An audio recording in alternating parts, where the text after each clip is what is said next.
जय हिंद बच्चों। इस वीडियो में हम लोग nth ऑर्बिट में घूमते हुए इलेक्ट्रॉन के वेलोसिटी का एक्सप्रेशन फाइंड आउट करेंगे। nth ऑर्बिट में घूमते हुए इलेक्ट्रॉन के वेलोसिटी का एक्सप्रेशन फाइंड आउट करेंगे। उससे पहले एक बहुत ही इंपॉर्टेंट नोट देखते हैं। बोहर रेडियस किसे कहते हैं? आइए, तो हमने फाइंड आउट किया था फॉर हाइड्रोजन एटम के लिए nth ऑर्बिट में घूमते हुए इलेक्ट्रॉन का रेडियस का formula h square epsilon naught pi m e square into n square h atom के लिए।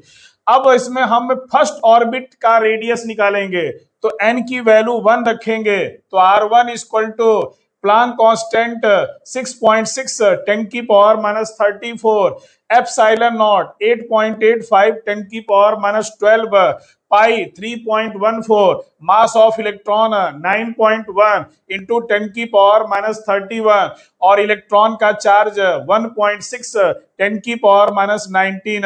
After calculation R1 equal to आएगा 0.53 एंगस्ट्रॉम। तो देयरफॉर हाइड्रोजन एटम के फर्स्ट ऑर्बिट का जो रेडियस होता है वो 0.53 एंगस्ट्रॉम होता है।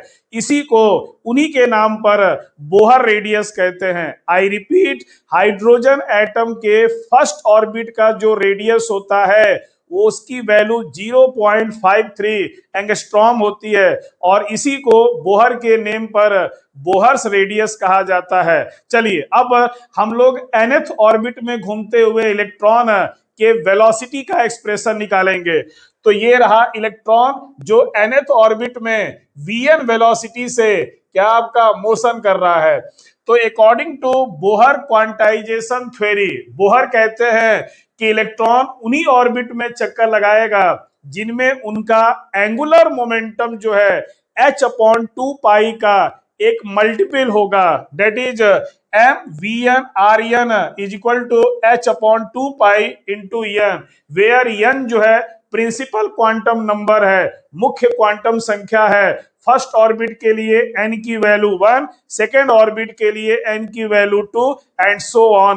चलिए, तो अब क्या करेंगे, यहां से Vn निकालेंगे तो इनको नीचे भेजेंगे n h upon m r n into 2 pi और nth ऑर्बिट का रेडियस का फार्मूला ये होता है। इसको जब इसमें रखेंगे और सॉल्व करेंगे तो Vn इक्वल टू आएगा E square upon 2h epsilon naught, ये सब कांस्टेंट है, z अपॉन क्या आपका n फॉर एनी एटम, किसी भी एटम के लिए है। लेकिन हाइड्रोजन एटम के लिए z की वैल्यू 1 रखेंगे, then we get Vn equal to e square upon 2h epsilon naught 1 by n for H atom.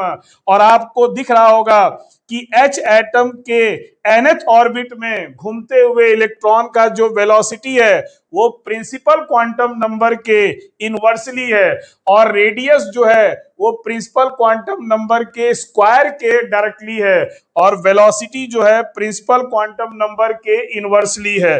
अब हम फर्स्ट ऑर्बिट में घूमते हुए इलेक्ट्रॉन का वेलोसिटी फाइंड आउट करना चाहते हैं तो उसके लिए इस एक्सप्रेशन में n इक्वल टू 1 रखेंगे और सारे न्यूमेरिकल्स की वैल्यू रखेंगे। तो आपका E की वैल्यू है 1.6 10 की पावर माइनस 19, H रखेंगे, एप्सिलॉन नॉट पुट करेंगे और N की वैल्यू 1 रखेंगे, then we get V1 equal to 2.19 into 10 की पावर 6 मीटर पर सेकेंड। इसका मतलब ये हुआ कि हाइड्रोजन एटम के फर्स्ट ऑर्बिट में घूमते हुए इलेक्ट्रॉन का जो वेलोसिटी होता है वो 2.19 इंटू 10 की पावर 6 मीटर पर सेकेंड और फर्स्ट ऑर्बिट का जो रेडियस होता है वो 0.53 एंगस्ट्रॉम होता है जिसे बोहर रेडियस कहते हैं। ओके, थैंक यू, जय हिंद।